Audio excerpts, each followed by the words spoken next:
यानंतर कार्यक्रमात पुढे जाताना आपलं मनोगत व्यक्त करण्यासाठी मी आमंत्रित करते महाराष्ट्र राज्य सहकारी पतसंस्था फेडरेशन मुंबईचे अध्यक्ष माननीय श्री काकासाहेब कोयटे साहेब यांना पतसंस्थांपुढील आव्हानं आणि शासनाकडून असलेल्या अपेक्षा या विषयावर ते आपल्याशी संवाद साधणार आहेत.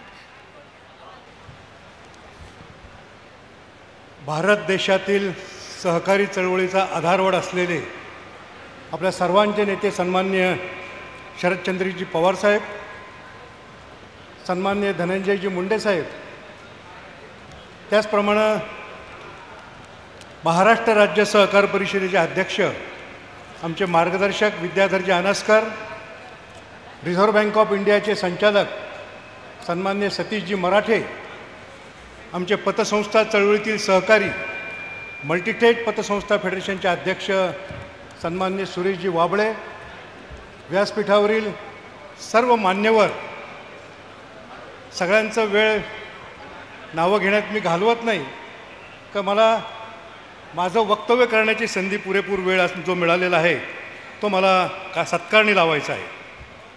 या महाराष्ट्रातील पतसंस्था चळवळीला अभिमान वाटावा अशी ही जी सहकार सूर्य इमारत गोदावरी मल्टीस्टेट अर्बन कोऑपरेटिव्हने उभी केलेली आहे त्याबद्दल महाराष्ट्रातल्या सर्व पतसंस्था चळवळीच्या वतीनं मी या संस्थेचे संस्थापक खासदार हेमंतजी पाटील आणि सन्मान्य राजश्रीताई पाटील यांचं मनापासून अभिनंदन करतो.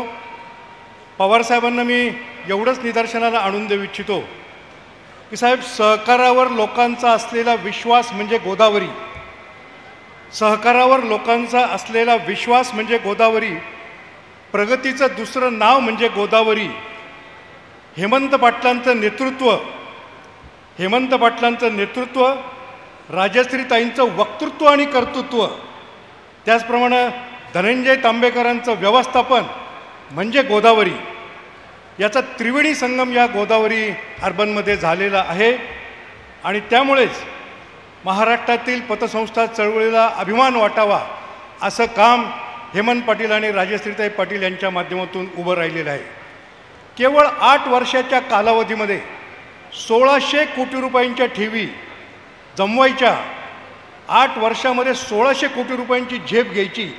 हे पाहिल्यावर साहेब मला आठवतं, जन्म होताच हनुमानानं बजरंगानं सूर्यावर झेप घेतली होती, तशा प्रकारची ही गोदावरीची झेप निश्चितपणे आहे. याचा आम्हाला सर्वांना साहेब निश्चितपणे अभिमान आहे. आणि ही गोदावरीने जी काही सूर्यावर झेप घेतलेली आहे, हा गोदावरीचा सहकार सूर्य असाच तळपत राहो अशी महाराष्ट्रातल्या पतसंस्था चळवळीच्या वतीनं मी मनापासून शुभेच्छा देतो. साहेब, मी सुरुवातीलाच सांगितलं की आपण देशातल्या सहकार चळवळीचा आधार आहात. महाराष्ट्रामध्ये तरी किंवा देशामध्ये सहकार चळवळीचे प्रश्न समजून घेणारा, आमच्या प्रश्नांची तड लावणारा जाणता राजा आपण आहात. आज या निमित्तानं गोदावरीचं अभिनंदन करताना मला या ठिकाणी सूत्रसंचालकांनी जो विषय दिलेला आहे की सहकार खात्याकडून पतसंस्थांच्या अपेक्षा आणि सहकार खात्याच्या सहकारी पतसंस्थांच्या अडचणी, आमच्या अडचणी साहेब आपल्याला माहीत आहे. आम्ही अनेक वेळा आपल्याला भेटलेलो आहे.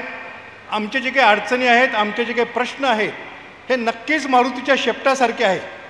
परंतु त्यातल्या त्यात मी आज मुद्दाम या ठिकाणी जाणीवपूर्वक उल्लेख करू इच्छितो. बँकिंगचे तज्ज्ञ विद्याधरजी अनासकर व्यासपीठावर आहेत, सतीशजी मराठे या व्यासपीठावर आहेत. बँकांपेक्षा सुद्धा जास्त विश्वास या सहकारी पतसंस्थांच्या चळवळीवर लोकांचा आता निश्चितपणे वाढत चाललेला आहे. परंतु आमची जी काही शर्यत आहे बँकांची आणि पतसंस्थांची, आमच्या पायामध्ये कुठेतरी जोखंड घातल्यासारखं आम्हाला वाटतं आहे. आमच्याकडचे जोखंड काढून टाका, बँकांपेक्षा सुद्धा आम्ही कसे पुढे जातो हे आम्ही निश्चितपणे आपल्याला दाखवून देऊ. आणि या सहकारी पतसंस्था चळवळीची व्यापकता या कार्यक्रमाच्या निमित्तानं व्यासपीठावरच्या सर्वच नेत्यांच्या मी निदर्शनाला आणून देऊ इच्छितो की नागरी सहकारी पतसंस्थांची चळवळ महाराष्ट्रामध्ये 16,000च्या वर नागरी सहकारी पतसंस्था आहेत, 550च्या वर मल्टीस्टेट कोऑपरेटिव्ह पतसंस्था आहेत आणि यांच्या माध्यमातून जवळपास 2,65,00,000 लोकांशी आमचा संबंध येतो. 2,65,00,000 आमचे सभासद आहेत. आत्ताच या ठिकाणी या प्रेझेंटेशनमध्ये गोदावरी मल्टीस्टेटचे जे डेली कलेक्शन एजंट आहेत 860 डेली कलेक्शन आहेत असं साहेब महाराष्ट्रामध्ये 1,00,000 डेली कलेक्शन एजंट, दैनंदिन बचत ठेव गोळा करणारे प्रतिनिधी की जे सर्वसामान्य माणसाला बचतीची सवय लावतात, त्याच्या माध्यमातून दररोज महाराष्ट्राच्या 2 कोटी लोकांशी आमचा दैनंदिन संबंध आलेला असतो. त्यामुळे ही जी काही आमची सर्वसामान्यांची चळवळ आहे, जिला आपण आत्तापर्यंत जसा आधार देत आलेला आहात तसाच आधारही द्यावा. आणि अनास्कर साहेब आणि मराठे साहेबांना मी सांगू इच्छितो, जे अडथळ्याची शर्यत आम्हाला पार पाडावं लागते, आम्हाला बँकांप्रमाणे सिक्युरिटायझेशन ॲक्ट नाही, आम्हाला ॲसेट रिकन्स्ट्रक्शन कंपनीचा आधार नाही, आम्हाला सिबिलचा आधार नाही, आम्हाला पेमेंट गेटवेचा आधार नाही, आम्हाला निगोशिएबल इन्स्ट्रुमेंट ॲक्टचा आधार नाही, तरीसुद्धा महाराष्ट्रातली ही सहकारी पतसंस्थांची चळवळ, नागरी सहकारी पतसंस्था असो किंवा मल्टीटेट सहकारी पतसंस्था चळवळ असो, यांच्या माध्यमातून आम्ही वाढवण्याचा प्रयत्न करतो आहे. सर्वसामान्यांना बँकिंगची सवय लावण्याचा आम्ही प्रयत्न करतो आहे. या चळवळीला आपण सगळ्यांनी बळ द्यावं एवढीच अपेक्षा या निमित्तानं व्यक्त करतो. सर्वांना धन्यवाद. गोदावरी अर्बनचं पुन्हा एकदा अभिनंदन. जय हिंद, जय सहकार.